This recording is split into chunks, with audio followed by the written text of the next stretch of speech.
지난 40년 동안 하나님과 이스라엘 백성들 사이를 오가며 이스라엘 백성들에게 하나님의 뜻을 전하고 하나님의 마음을 전하던 광야의 지도자 모세는 이제 그의 사역을 마무리할 때가 되었음을 알았습니다. 그래서 신명기 31장 2절에 보면 이렇게 이야기를 해요. 이제 내 나이가 몇 살이라고요?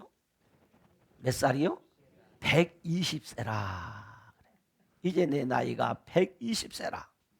내가 더 이상 출입하지 못하겠다. 그러면서 말하기를 하나님께서도 내게 이르시기를 너는 이 요단을 건너지 못하리라 라고 하셨다고 오늘 모세는 이스라엘 백성들에게 그리 말합니다. 그리고 31장 14절과 16절에 보면 그런 얘기를 합니다. 이제 내가 죽을 날이 뭐했다? 가까이 왔다. 내가 이제 죽을 날이 가까이 왔는데 하나님이 그에게 보여주기를 너는 내 조상과 함께 죽으리라. 다시 말하면 잠들 것이다. 이제 영원한 잠자리에 들 날이 모세에게 가까이 왔다. 그 말입니다. 그러나 죽을 날이 가까이 왔다고 모세는 낙심하고 좌절하고 절망하는 것이 아니라 죽음의 날이 가까이 왔으니까 죽을 준비를 잘했다 이 말이에요. 그래서 자신의 뒤를 위해서 이스라엘 백성을 약속의 땅 가나안 땅으로 인도할 지도자인 여호수아를 세우고 이제 여호수아와 백성들에게 내가 떠나가도 하나님은 너희와 함께 계시고 나는 떠나가도 하나님은 너희를 붙들어 주시고 나는 떠나가도 하나님이 너희와 동행하셔서 마침내 하나님이 약속하신 대로 가나안 땅에 들어가게 될 것이다. 그러니 그 땅에 가서 너희가 어떻게 살아야 될 것인가를 구체적으로 지금 유언적 가르침을 모세가 지금 하고 있는 내용을 우리는 지금 보고 있습니다. 그러므로 너희들은 내가 없다고 해서 쫄지 말고 강하고 담대하라. 하나님은 떠나지 않는다. 하나님은 함께한다. 하나님이 인도한다. 라고 모세는 힘주어 말합니다. 그러면서 제사장들과 장로들에게 너희는 매 안식년의 초막절에 백성들에게 항상 하나님의 율법서를 낭독해라. 하나님의 율법서를 읽어줘라 이 말입니다. 낭독하고 그 율법의 말씀들을 후손들에게 자녀들에게 힘써 가르쳐라. 모세는 밤잠을 자지 못하며 이스라엘 백성들을 인도해 왔습니다.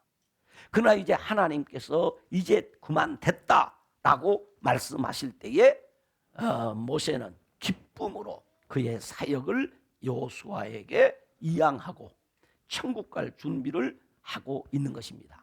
그런데 모세가 염려하는 것은 무엇인가 하면 이스라엘 백성들이 가나안 땅에 들어가서 하나님의 언약을 어기고 하나님과의 약속을 어기고 우상을 섬기다가 마침내 하나님의 심판을 받게 될 것에 대한 염려가 있습니다. 그래서 그 백성들에게 이제 약속의 땅에 들어갈 그 백성들에게 이제 율법대로 살아야 된다. 율법을 순종하며 살아야 된다. 아무리 가르쳤는데도 이 백성들이 그 말씀을 온전히 따르지 않더라. 그래서 이제 하나님께서는 모세를 통해서 새로운 방법을 하나 주는데 그게 오늘 본문 19절 말씀입니다. 자, 31장 19절에 보니까 이런 말씀을 해요. 우리가 아까 읽었던 말씀인데 같이 한번 읽어보실까요? 시작. 그러므로 이제 너희는 이 노래를 써서 이스라엘 자손들에게 가르쳐 그들의 입으로 부르게 하여 이 노래로 나를 위하여 이스라엘 자손들에게 증거가 되게 하라. 뭐 해라? 한마디로 말하면 모세에게 노래를 만들어서 백성들에게 부르게 하라. 그러면 그 노래가 이스라엘 자손들에게 증거가 되리라 라고 합니다. 그러면서 그 내용을 이스라엘 백성들이 약속의 땅 가나안에 들어가서 하나님의 법을 어겨 하나님 앞에 진노의 심판을 받았을 때 이 노래를 불러 다시 이 노래를 증거 삼아서 그들이 하나님 앞에 회복되도록 하라. 그러니까 오늘 이 19절에 이 노래가 그들 앞에 증인처럼 되리라. 이 되리라 하는 말은 대답한다 혹은 반응한다. 그것이 대답할 것이다, 그것이 증언할 것이다 라는 의미예요. 다시 말하면 이 노래가 배역한 이스라엘 백성들에 대한 증인으로서 하나님의 심판 법정에서 그들의 죄악이 이미 하나님께서 예고하신 것임을 증언하는 진술자가 될 것이라는 의미로 백성들의 회개를 촉구하는 역할을 하게 될 것이다. 그래서 본문 22절에 보면 그러므로 모세가 그날 이 노래를 써서 이스라엘 자손들에게 가르쳤더라. 그러니까 모세는 이스라엘 백성이 그 땅에서 기억하고 불러야 할 노래를 가르치며 백성들과 함께 생애 마지막 콘서트를 했다 그 말이에요. 모세가 죽기 전에 마지막 라스트 콘서트를 지금 쫙 하는 장면이 31장, 32장에 기록되어 있단 말이에요. 그래서 오늘 저는 설교 제목을 그 땅에서 기억하고 불러야 할 노래라고 설교 제목을 만든 것입니다. 그런데 여러분 성경에 보면 광야의 지도자 모세는 성경에 3곡의 찬송가를 남겼어요. 그 첫 번째 노래가 출애굽기 15장입니다. 출애굽기 15장의 노래는 여호와께서 홍해에서 이스라엘 백성을 구원하심과 장차 약속하신 땅에서 하나님께서 자기 백성 가운데 거하실 일을 예언적으로 노래를 부릅니다.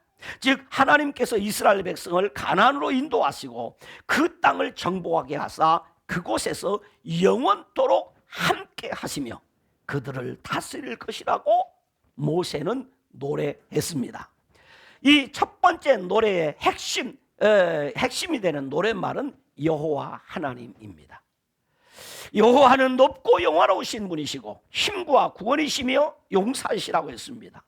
여호와께서 이스라엘을 위하여 애굽 왕 바로와 그 군대와 싸우셨으며 그리고 자기 백성을 홍해를 마른 땅처럼 건너게 하셨지만은 애굽 군대는 그 바다에 빠져 죽게 하신 하나님을 찬송합니다.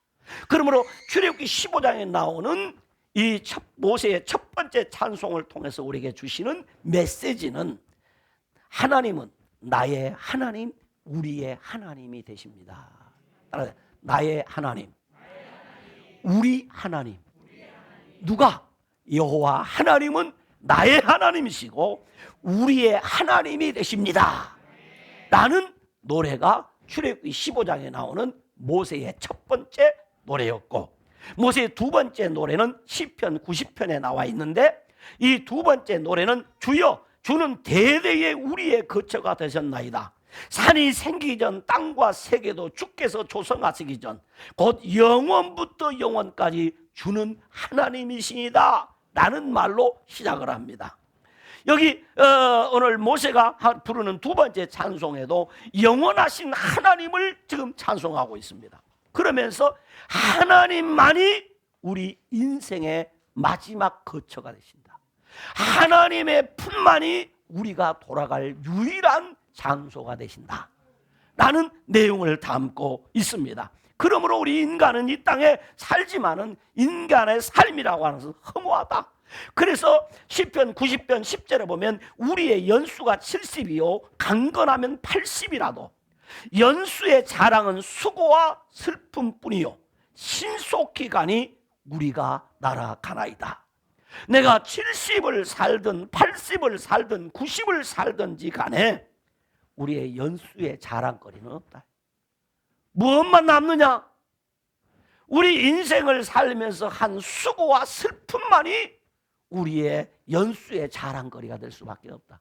그래서 성경은 말합니다. 인간의 삶이란 티끌로 돌아가는 것이고 밤의 한 순간 같을 뿐이며 잠깐 자는 것 같으며 아침에 돋는 풀과 같은 것이다. 그러므로 인간에게 남는 것은 수고와 슬픔뿐이다. 그러므로 인간은 영원하신 하나님에 비해 얼마나 유한하고 약하고 부족한가를 노래하고 있는 거죠. 혹시 영광의 날이 있다고 해도 풀의 꽃과 같이 허무한 것이. 그렇다면 잠깐 있는 그 허무한 인간의 영광을 쫓아갈 것이 아니라 하나님 앞에 가장 지혜롭고 복되고 아름다운 삶을 사는 것은 무엇인가? 오늘 모세는 두 번째 그의 노래에서 말합니다. 그렇다. 인간의 연수는 수고와 슬픔뿐이고 고통뿐인데도, 그렇지만 그 짧은 순간의 인생을 살 때도 주님을 알고 살아야 된다. 하나님을 알고 살아야 된다. 그 남은 날을 늘 계수하면서 영원하신 하나님과 잇대어서 그 하나님을 섬기며 사는 삶만이 영원한 가치가 있고, 그 삶이 우리를 행복하게 만들고, 그 삶이 지혜로운 삶이고, 그 삶이 즐거운 삶이고, 그 삶이 하나님 앞에 기억되는 삶이다. 이것을 시편 90편에 모세는 그 노래의 가사로 삼아서 노래를 불렀어요. 그리고 이제 모세가 부른 세 번째 노래가 신명기 32장에 나와 있는 그 땅에서 기억하고 불러야 할 노래입니다. 하늘이여 귀를 기울이라 라고 시작하는 모세의 세 번째 노래는 이 32장에 나와 있는 것처럼 5절로 되어 있어요. 5절로.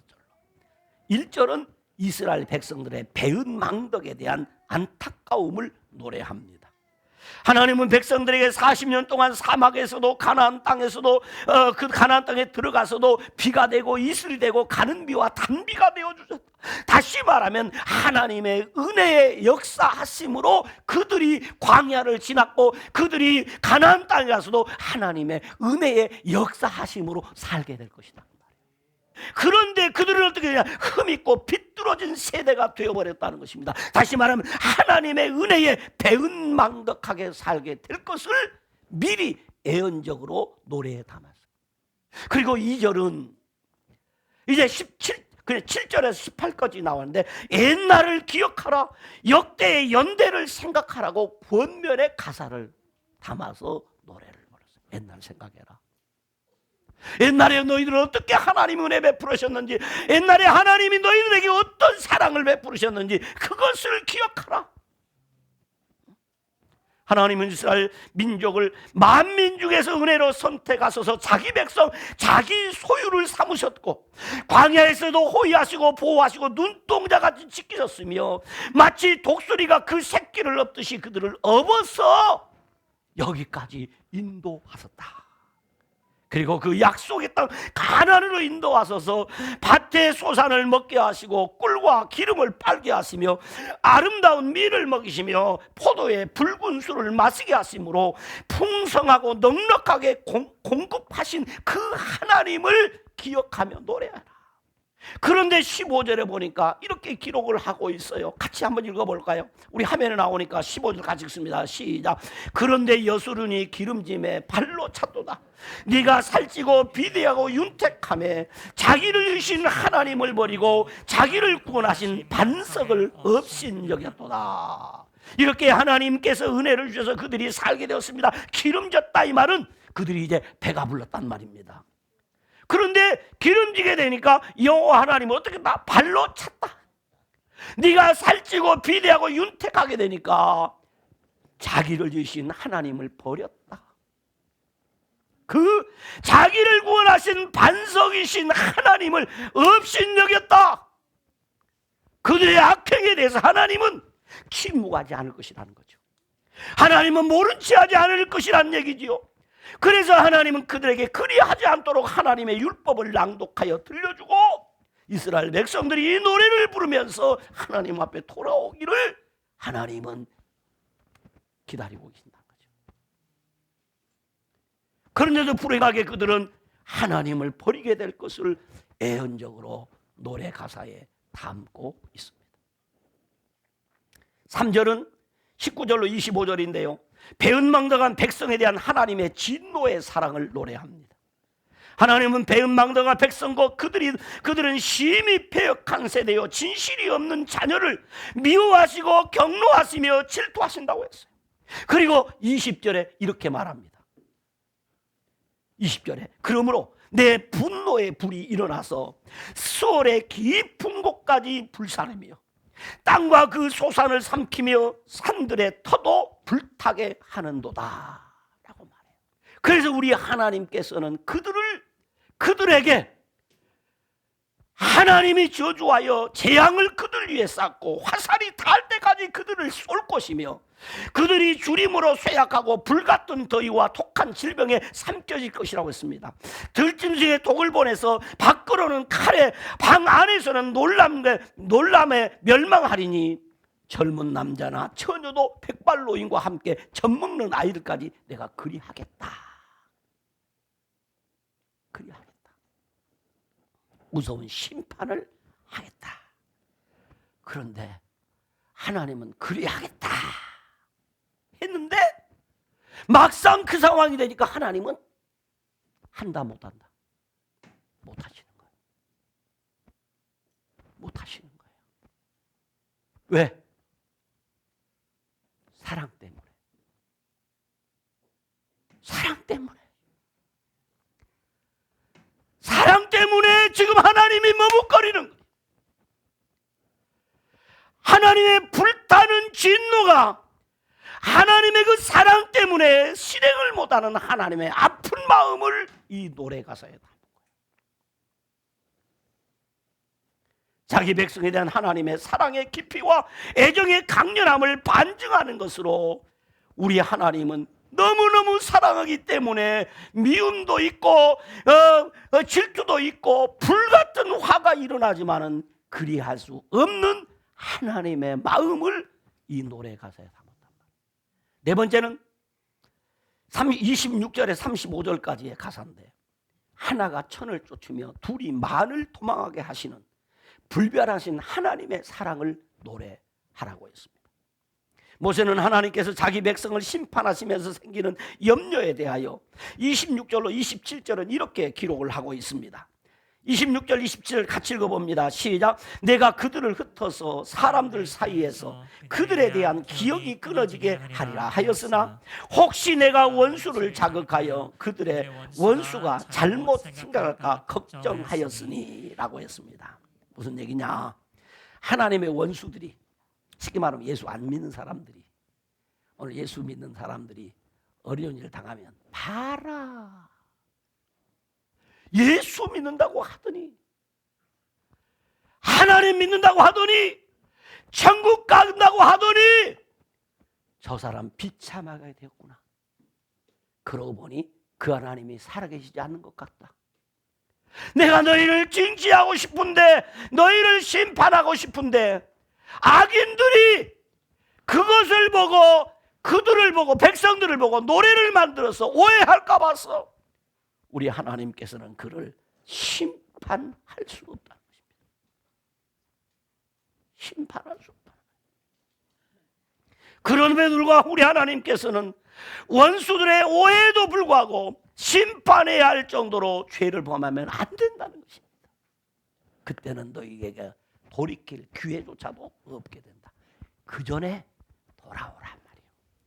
하나님이 심판하시기 전에, 하나님이 매를 들기 전에, 하나님이 진노의 채찍을 들기 전에 돌아오라. 아멘. 하나님이 치면 끝이요. 그 전에 돌아오면 소망이 있다는 것입니다. 그 내용을 네 번째 절에 담았어요. 마지막 다섯 절은 5절은 그렇습니다. 이방 민족에 대한 심판과 자기 백성들의 회복 약속을 노래하라. 돌아오는 자를 하나님이 뭐 해주신다? 회복해 주신다. 하나님은 이스라엘을 분노의 불로 심판하셨으나 심판으로 인해 그들의 무력함이 드러나고 한 갇힌 자가, 노인자가 없어요. 갇혔던 자가, 노인자가 없다면 백성이 다 죽었다는 거예요. 다 멸망했다는 거죠. 그러므로 하나님이 그들을 불쌍히 여기사 회복의 손길을 펼치신다. 하나님이 회복시켜 주신다. 하나님이 회복시켜 주신다. 그러므로 내가 너희들을 책망하고 너희를 진노했던 것을 아파하는 하나님의 사랑의 마음을 5절에 담아라. 그래서 39절에 이렇게 기록을 합니다. 39절 한번 같이 읽어볼까요? 자, 읽습니다. 시작. 이제는 나 곧 내가 그인 줄 알라. 나에는 신이 없도다. 나는 죽이기도 하며 살리기도 하며 상하기도 하며 낫기도 하나니 내 손에서 능히 빼앗을 자가 없도다 라고 했어요. 그리고 41절에 이렇게 말합니다. 내가 내가 내 번쩍이는 칼을 갈며 내 손에 정의를 붙들고 내 대적들에게 복수하며 나를 미워하는 자들에게 보응할 것이다. 무슨 얘기냐? 하나님이 이스라엘 백성들이 악을 행하니까 주변의 악인들을 들어서 이스라엘 백성을 징치했단 말이에요. 그러니까 그들이 하는 말이, 야, 너희가 믿는 하나님은 별로 힘이 없는 분이야. 우리가 믿는 하나님이 너희 하나님 이겼어. 이러고 조롱해요. 뭐였지? 내가 힘이 없다고? 뭐였지? 내가 도울 힘이 없다고? 맛 좀 봐라. 그러면서 그 대적들을 복수한다. 반드시 그를 봉하. 다시 말하면 악인 징치하고 의인 구원한다. 선민 구원한다. 그러므로 이 백성은 반드시 회복될 것이다. 말이에요. 이렇게 함으로 모세의 노래는 끝이 나게 된 것입니다. 그런데 모세가 이 노래를 부르게 하신 것은 배신하는 이스라엘 백성들의 모습을 노래하라는 것이 아니라, 여기 오늘 하나님께서 모세의 노래 속에 담고자 하는 그 사랑, 그 내용이 이스라엘 백성을 하나님 반드시 징치한다, 그런 내용이 아니라는 거죠.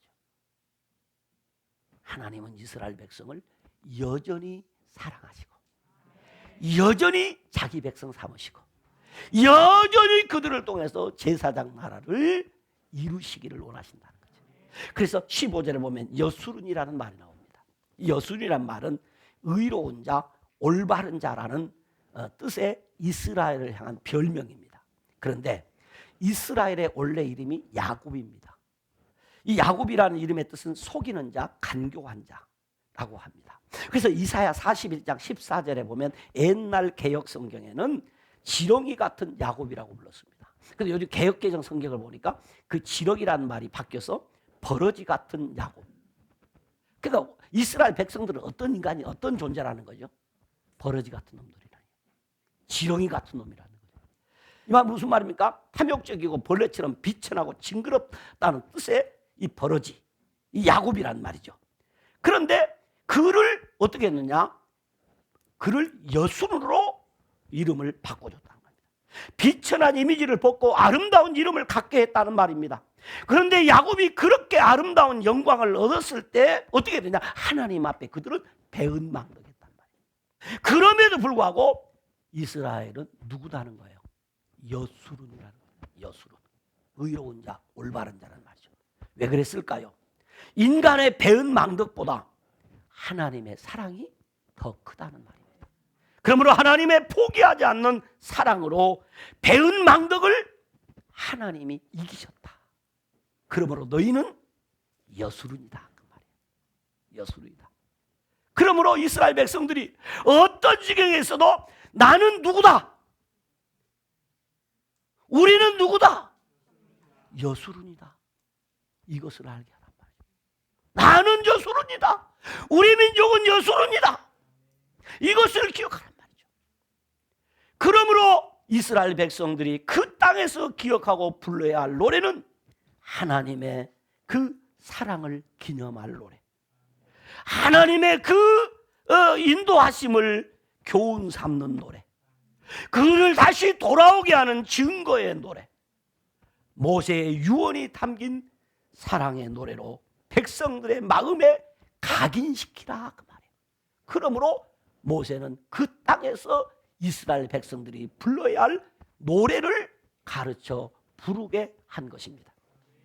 그렇습니다. 성도는 하나님의 깊은 은혜와 사랑이 담긴 노래를 부르며 살아야 합니다.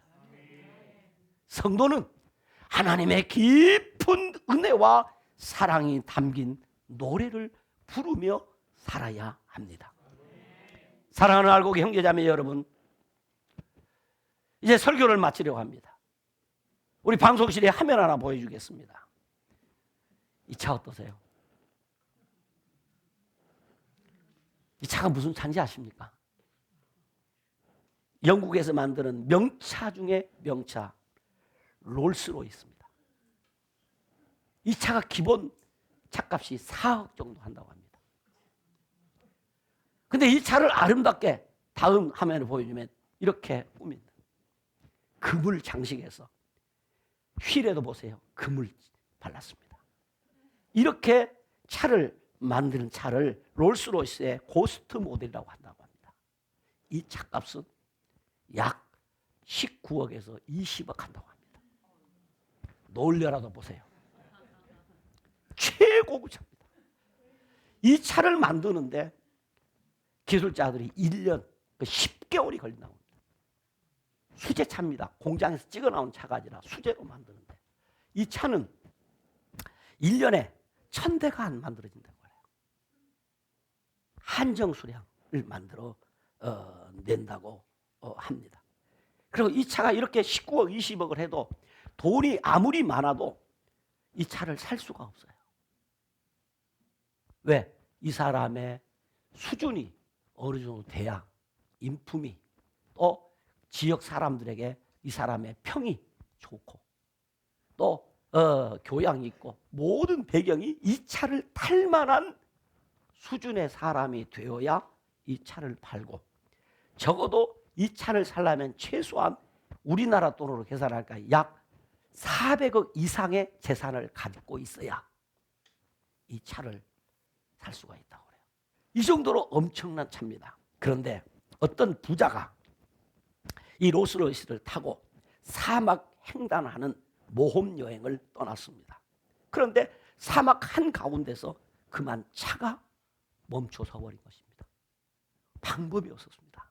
그래서 이 사람이 롤스로이스에 전화를 했습니다. 이 사막인데 차가 고장났습니다. 라고 하니까 좀 있으니까 큰 헬기가 수평선을 건너서 오는 것입니다. 오더니 그와 똑같은 차를 그 사막에다 턱 내려주고 그리고 고장난 차를 턱 들고 가버렸습니다. 그래서 이 사람은 그 새로 갖다 준 그 차를 타고 사막 횡단 여행을 잘 마치고 돌아왔습니다. 그리고 기다리는데 이 롤스로이스에서 아무런 연락이 없는 것입니다.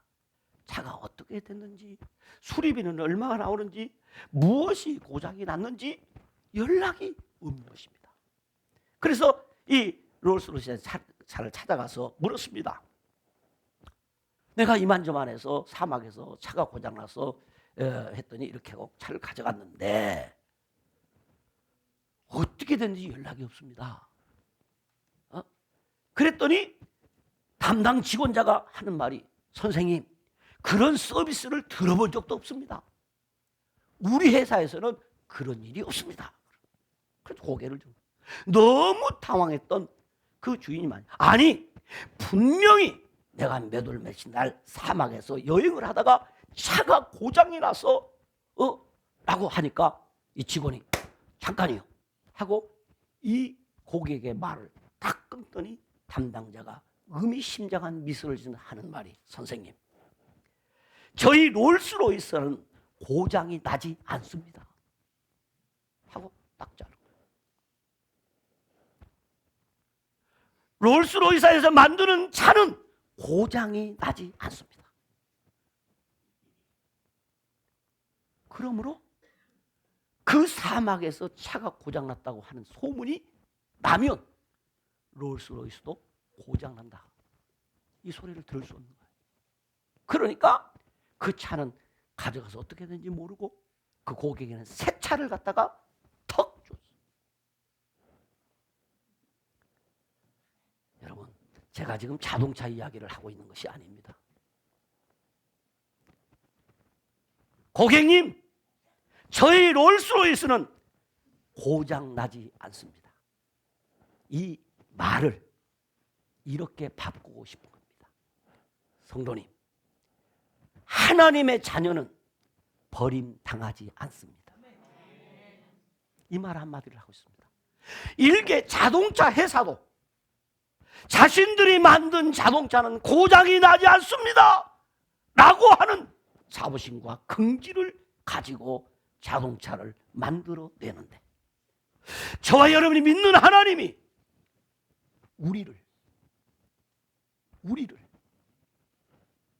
버릴 수 있단 말입니까? 버리지 않습니다.